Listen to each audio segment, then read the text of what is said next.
Hello, welcome to Basically Empirium, where I, text-to-speech voice, explains random events on the "popular server."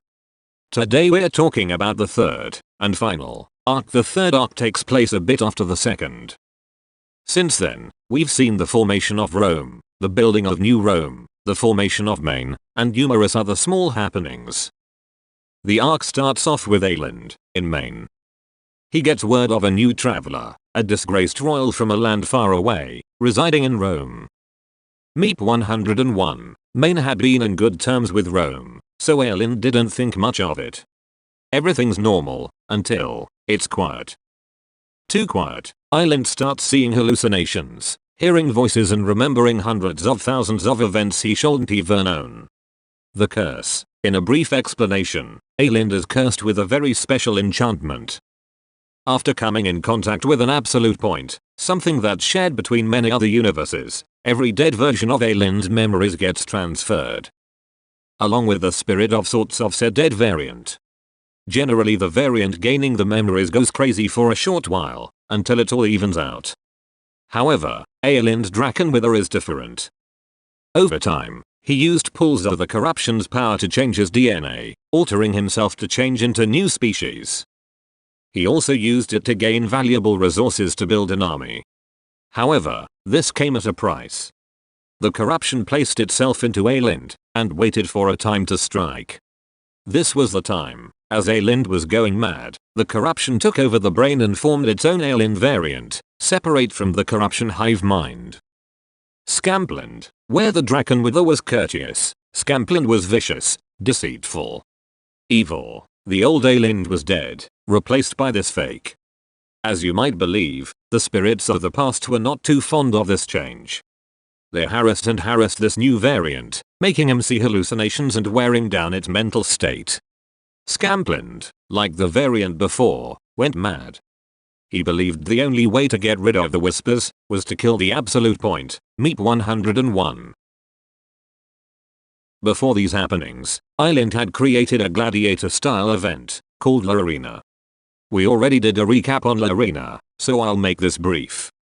Basically, Scamplindd trapped La Arena, and waited for the event to arise. He was acting as ALindd during the time of the event.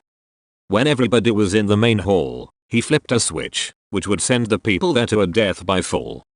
It turns out Meep 101 disarmed the trap, and in a desperate rush, Scamplindd stole all the items in the safekeeping/fair fight chests put there by Meester and various others. Scamplindd gained control of the dragon armor, a legendary set of gear. It allowed him to have insane abilities. After this point, he was a fugitive. He left Maine and went on a killing spree, blowing up old Rome, burning down Jamestown, and killing Handheldred. He went underground and formed the Reckoning, a group devised of his former enemies, WX, Meester, and Handheldlem.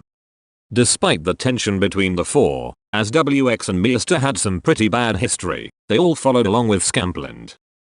Soon, they constructed the Carnivila, a massive carnival tent underground full of gadgets and gizmos to aid them in battle. It came in handy when the Reckoning itself came. A purge of the lands, killing men and destroying lands far and wide. In this event, Ambi, Sparks, Rajeg and others were killed in battle with minimal problems to Scamplindd and his team. As time passed, the team grew weary. Teal and Meep had fled and traveled miles away to form New Rome. There'd be no easy to find them.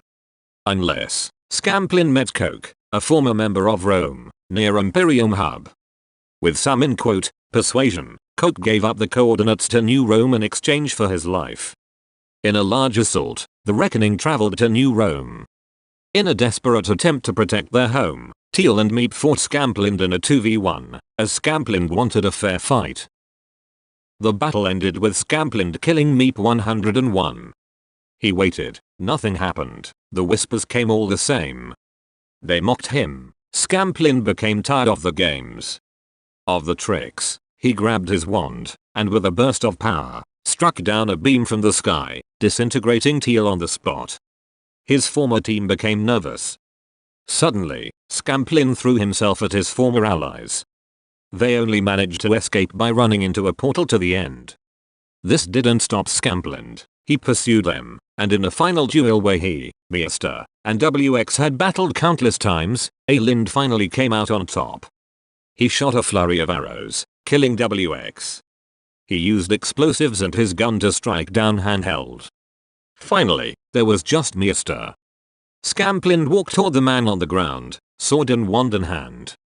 However, before he could strike, Mr. used his own wand in combination with magic he learned in hiding after Lorena to make Scamp float into the air.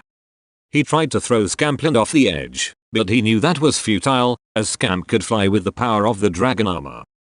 In a sacrifice, Mr. jumped off the island, plunging into the void, with Scamp in his magical grasp.